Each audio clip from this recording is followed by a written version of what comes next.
ಅನ್ನೋದು ಶಾಪನ? ಹದಿಹರೆಯದ ಹೊಸ್ತಿಲಲ್ಲಿ ಎಡವೋ ಹೆಣ್ಮಕ್ಳಿಗೆ ಅದು ಶಾಪದ ಥರಾನೇ ಕಾಣಿಸುತ್ತೆ. ಹಾಗಾಗಿ ಇನ್ನೂ ಕಣ್ಬಿಡದ ಭ್ರೂಣವನ್ನೇ ಸಾಯಿಸಿಬಿಡ್ತಾರೆ. ಇನ್ನೂ ಕೆಲವರು ಹುಟ್ಟಿದ ಮಗುವನ್ನ ಕಸದ ತೊಟ್ಟಿಗೆ ಹಾಕೋದು ಇದೆ. ಆದರೆ ಆ ಹುಡುಗಿ ಒಲ್ಲದ ಮಗುವನ್ನ ಸಾಯಿಸದೆ 9 ತಿಂಗಳು ಹೊಟ್ಟೆಯಲ್ಲಿಟ್ಕೊಂಡು ಜೋಪಾನ ಮಾಡೋ ಒಳ್ಳೆತನ ತೋರಿಸಿದ್ಲು. ಆದರೆ ಒಂಟಿಯಾಗಿ ಸಮಾಜವನ್ನ ಎದುರಿಸಿ ನಿಂತು ಕಂದನನ್ನ ಬೆಳೆಸೋ ಧೈರ್ಯ ಮಾಡಲಿಲ್ಲ. ಆ ಮಗು ಎಲ್ಲೋ ಒಂದು ಕಡೆ ಸುಖವಾಗಿರಲಿ ಅಂತ ಆಕೆ ಅಂದ್ಕೊಂಡಿದ್ದೆ ಆ ಹುಡುಗಿ ಮಾಡಿದ ತಪ್ಪಾ?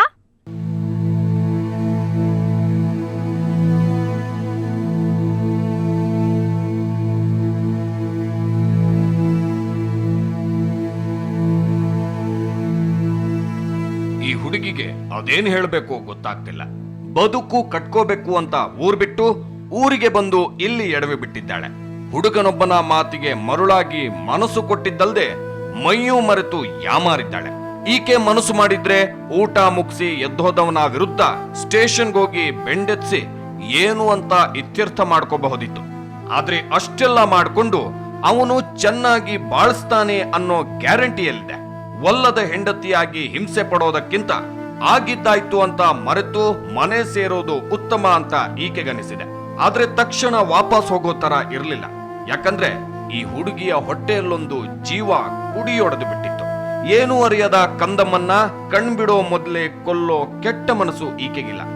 ಇನ್ನೂ ಹಡೆದು ಅನಾಥವಾಗಿ ಬಿಟ್ಟು ಬಿಡೋದಕ್ಕೂ ತಾಯಿ ಹೃದಯ ಒಪ್ಪಿಲ್ಲ. ಆಗ ಈ ಹುಡುಗಿಗೆ ದೇವರ ತರ ಕಂಡವಳು ಆಶಾ ಕಾರ್ಯಕರ್ತೆ.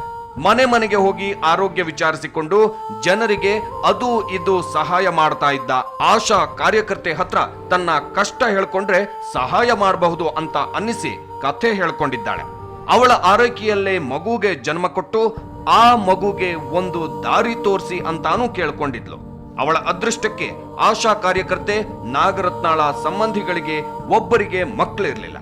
ಹಾಗಾಗಿ ಈಕೆಯ ಮಗುನ ಸಾಕಿಕೊಳ್ಳೋರಿಗಾಗಿ ಹುಡುಕಬೇಕಾಗಿ ಬರಲಿಲ್ಲ. ಮಗುನೂ ಒಂದು ಮನೆ ಸೇರಿದೆ. ತಾಯಿನೂ ತನ್ನ ಊರಿಗೆ ಹೊರಟೋಗಿದ್ದಾಳೆ. ಅಷ್ಟಾದ್ಮೇಲೆ ಸಮಸ್ಯೆ ಶುರುವಾಗಿದ್ದು. ಯಾರೋ ಒಬ್ಬನ ಪ್ರೀತಿಸಿ ಬಿಟ್ಬಿಟ್ಟಿದ್ದಾನೆ. ಹಂಗಾಗಿ ನನಗೆ ಮಗು ಬೇಡ, ಡೆಲಿವರಿ ಮಾಡಿಸ್ಬಿಟ್ಟು ಯಾರಿಗಾದ್ರೂ ಒಳ್ಳೆಯವ್ರಿಗೆ ಮಗನ ಕೊಡಿಸಿ ಅಂತ ಹೇಳಿದ್ರು. ಸರಿಮ್ಮ, ಆ ಕೆಲಸ ಎಲ್ಲ ನಾವು ಮಾಡೋಕೆ ಹೋದ್ರೆ ನಮ್ಮ ಮೇಲೆ ಏನೇನೋ ಆರೋಪ ಬರುತ್ತೆ ಅಂತ ಹೇಳ್ಬಿಟ್ಟು ನಾನು ಹೇಳಿದೆ. ಹಂಗಾಗಿ ಇಲ್ಲ ಮೇಡಮ್, ನಿಮ್ಗೇನು ಬರದೇ ಇರೋ ಥರ ನೋಡ್ಕೊತೀನಿ ಅಂತ ಹೇಳ್ಬಿಟ್ಟು ಅಕ್ಕಪಕ್ಕದವರೆಲ್ಲ ಇದ್ದ ಕಾಲಿಟ್ಕೊಂಡು ಹತ್ಕೊಂಡ್ಲು. ಹಂಗಾಗಿ ನಾವು ಸ್ವಲ್ಪ ಕರುಣೆ ತೋರಿಸಿ ಪ್ರೆಗ್ನೆಂಟಲ್ಲೇ ಹಾಸ್ಪಿಟ್ಲಿಗೆಲ್ಲ ಕರ್ಕೊಂಡೋಗಿ ಸ್ಕ್ಯಾನಿಂಗ್ ಎಲ್ಲ ಮಾಡಿಸಿ ಡೇಟು ಕೊಟ್ಟರು. ಸರ್ 15 ಡೇಸ್ ಇದೆ ಅಂತ ಹೇಳಿದ್ರು. ಹಂಗಾಗಿ ಫ್ರೂಟ್ಸು ಅದೆಲ್ಲ ಕೊಟ್ಟು ಅವಳಿಗೆ ಆರೈಕೆ ಎಲ್ಲ ಮಾಡಿ ಡೆಲಿವರಿ ಟೈಮ್ಗೆ ಗೌರ್ಮೆಂಟ್ ಹಾಸ್ಪಿಟ್ಲಿಗೆ ಕರ್ಕೊಂಡು ಹೋದ್ವಿ. ಅಲ್ಲೂ ನರ್ಸಿಗೆಲ್ಲ ಹೇಳಿದ್ವಿ, ಮೇಡಮ್ ಈ ಥರ ಅವ್ಳಿಗೆ ಯಾರೂ ಇಲ್ಲ ಅಂತ ಹೇಳ್ಬಿಟ್ಟು ತಿಳಿಸಿದಾದ್ಮೇಲೆ ಡೆಲಿವರಿನೂ ಆಯಿತು, ಗಂಡು ಮಗು ಆಯಿತು. ಏನಮ್ಮ ಅಂತಂದ್ರೆ, ಆಂಟಿ ಅವರು ನಮಗೆಲ್ಲ ತೋರಿಸಿ ಇದು ಮಾಡ್ತಿದ್ದಾರಲ್ಲ, ಒಳ್ಳೆಯವರಿಗೆ ನನ್ನ ಮಗನ ಕೊಟ್ಬಿಡಿ ಆಂಟಿ, ಅವ್ರು ಸಾಕೊಳ್ಳಿ, ನನಗೆ ಗಂಡ ಅಂತೂ ಇಲ್ಲ, ನಾನೆಲ್ಲ ಇದಾದಮೇಲೆ ನಾನು ನಮ್ಮ ಊರಿಗೆ ಹೊರಟೋಗ್ತೀನಿ, ನನಗೆ ಯಾವುದೇ ರೀತಿ ಇದು ಬರಬಾರ್ದು, ನನಗೆ ತಪ್ಪು ನೀತಿಗೆ ಬರಬಾರ್ದು ಅಂತ ಹೇಳ್ಬಿಟ್ಟು ಅವಳು ಕೇಳ್ಕೊಂಡ್ಳು. ಹಾಗಾಗಿ ಸರಿಮ್ಮ ಒಳ್ಳೆಯವ್ರಿಗೆ ಅಂತಂದರೆ ಯಾರು ಕೇಳಬೇಕು ಅಂತಂದರೆ, ನೀವೇ ನೋಡಿ ಆಂಟಿ ಒಳ್ಳೆಯವ್ರನ್ನ ಅಂತಂದ್ರು. ಒಳ್ಳೆಯವರು ಒಬ್ಬರು ನಮ್ಮ ಪರಿಚಯ ಇರೋರೇ ಬಂದರು, ಅವ್ರಿಗೆ ಮಗನ ಕೊಡಿಸ್ದೆ. ಅದನ್ನು ದುಡ್ಡಿಗೆ ಮಾರಾಟ ಮಾಡಿದ್ದಾರೆ ಅಂತ ಪುಕಾರ್ ಮಾಡಿದ್ದಾರೆ ಸರ್. ಅಷ್ಟಿಷ್ಟಲ್ಲ, ಬರೋಬ್ಬರಿ 2 ಲಕ್ಷ ತಗೊಂಡು ಮಗುನ ಮಾರಿದ್ದಾರೆ ಅಂತ ಚಿಕ್ಕಬಳ್ಳಾಪುರದ ಗುಡಿಬಂಡೆ ತಾಲೂಕಿನ ವರ್ಲಕೊಂಡ ಗ್ರಾಮದ ತುಂಬಾ ಮಾತು. ಅಲ್ಲಿಯ ಜನಾನೇ ಯಾರೋ ಶಿಶು ಅಭಿವೃದ್ಧಿ ಯೋಜನೆ ಅಧಿಕಾರಿಗಳ ಗಮನಕ್ಕೆ ಇದನ್ನ ತಂದಿದ್ದಾರೆ ಅಷ್ಟೇ. ಅವರು ಮಗುನ ತಗೊಂಡವರನ್ನ ಜೊತೆಗೆ ಮಧ್ಯವರ್ತಿ ನಾಗರತ್ನರನ್ನ, ಕಡೆಗೆ ಊರಿಗೆ ಹೊರಟೋಗಿದ್ದ ಮಗುವಿನ ತಾಯಿಯನ್ನು ಕರೆಸಿ ತಮ್ಮ ವಶಕ್ಕೆ ತಗೊಂಡಿದ್ದಾರೆ. ಮಗುನ ಬೇರೆಯವರಿಗೆ ಕೊಡ್ಬೇಕು ಅನ್ಕೊಂಡು ತೀರ್ಮಾನ ಮಾಡ್ಕೊಂಡಿದ್ದೀವಿ. ಅದನ್ನ ಅವರಿಗೆ ಅಂದ್ರೆ ನಾನು ಆ ಮಗುನಿಂದ 1 ರೂಪಾಯಿ ದುಡ್ಡೇನು ತಗೊಂಡಿಲ್ಲ. ಹಾಗೆ ನಾನು ಹಾಗೆ ಮಗುನ ಅವರಿಗೆ ಕೊಡ್ಬೇಕು ಅನ್ಕೊಂಡಿದ್ದೀನಿ. ಅವರು ಸ್ವಲ್ಪ ದಿನ ನನಗೆ ಆಶ್ರಯ ಕೊಟ್ಟರು. ನನಗೆ ಈ ಸಮಸ್ಯೆ ಆಗಿದೆ ಅಂತ ನಾನು ಅದರಿಂದ ಅವರು ನನಗೆ ಹೆಲ್ಪ್ ಮಾಡಿದ್ರು ಅಷ್ಟೇ. ಅವರಿಗೂ ಅದಕ್ಕೂ ಯಾವ ಸಂಬಂಧನೂ ಇಲ್ಲ. ಈಕೆ ಅದೇನು ಹೇಳಿದ್ರು ಮಕ್ಕಳ ಕಲ್ಯಾಣ ಇಲಾಖೆಯವರು ಒಪ್ಕೋತಾ ಇಲ್ಲ. ಯಾಕೆ ಮಗುನ ಕೊಡ್ತೀರಾ, ಯಾರಿಂದ ಅನ್ಯಾಯ ಆಗಿದೆ ಹೇಳು, ಪೊಲೀಸರಿಗೆ ಹೇಳಿದ್ರೆ ದಾರಿಗೆ ಬರ್ತಾನೆ ಅಂತಿದ್ದಾರೆ. ಆದ್ರೆ ಈ ಹುಡುಗಿಗೆ ಅದು ಇಷ್ಟ ಇಲ್ಲ. ಅಷ್ಟಕ್ಕೂ ಈಕೆಗೆ ಆ ಪುಣ್ಯಾತ್ಮನ ಹುಟ್ಟೂರು ಯಾವುದೂ ಗೊತ್ತಿಲ್ಲ. ಟಾಟಾ ಕಂಪನಿಯಲ್ಲಿ ಗಾಡಿ ಓಡಿಸ್ತಾನೆ. ಚಿಕ್ಕಬಳ್ಳಾಪುರದಲ್ಲಿ ಮನೆ ಮಾಡಿಕೊಂಡು ಈಕೆನ ಇಟ್ಕೊಂಡಿದ್ದ. ಇವತ್ತು ಮದುವೆ ಆಗ್ತೀನಿ, ನಾಳೆ ಮದುವೆ ಆಗ್ತೀನಿ ಅಂತ 7-8 ತಿಂಗಳು ಕಳೆದ ಈ ಹುಡುಗಿ ಕಡೆಗೆ ಅವನು ಮನೆಗೆ ಬರೋದನ್ನೇ ಬಿಟ್ಟಾಗ ಅಲ್ಲಿಂದ ಬಂದು ಈ ನಾಗರತ್ನಾಳ ಸಹಾಯ ತಗೊಂಡಿದ್ದಾಳೆ. ಮಗುನ ಹಡೆದು ಸಾಕೋರಿಗೆ ಕೊಟ್ರೆ ತಪ್ಪೇನು ಅನ್ನೋದು ಅವಳ ವಾದ.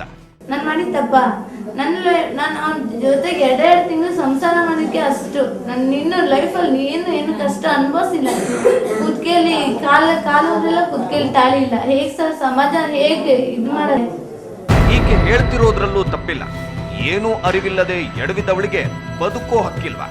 ಈಗ ಆಕೆನ ಕರ್ಕೊಂಡ್ಬಂದು ಮಗುನ ನೀನೇ ಸಾಕ್ಬೇಕು ಅಂತ ಹಿಂಸಿಸೋದ್ರಲ್ಲಿ ಅರ್ಥ ಇಲ್ಲ. ಒಂದ್ ವೇಳೆ ಈಕೆ ಸಾಕಿದ್ರು ತಂದೆ ಇಲ್ಲದ ಮಗುನ ಮತ್ತು ಈಕೆಯನ್ನ ಸಮಾಜ ಹೇಗೆ ನೋಡುತ್ತೆ ಅನ್ನೋದು ಗೊತ್ತಿಲ್ಲದ ವಿಷಯ ಅಲ್ಲ. ಅಂದ ಹಾಗೆ ಮಕ್ಕಳ ಕಲ್ಯಾಣ ಇಲಾಖೆಯವರು ಈಕೆಗೆ ಒತ್ತಡ ಹೇರ್ತಿಲ್ಲ.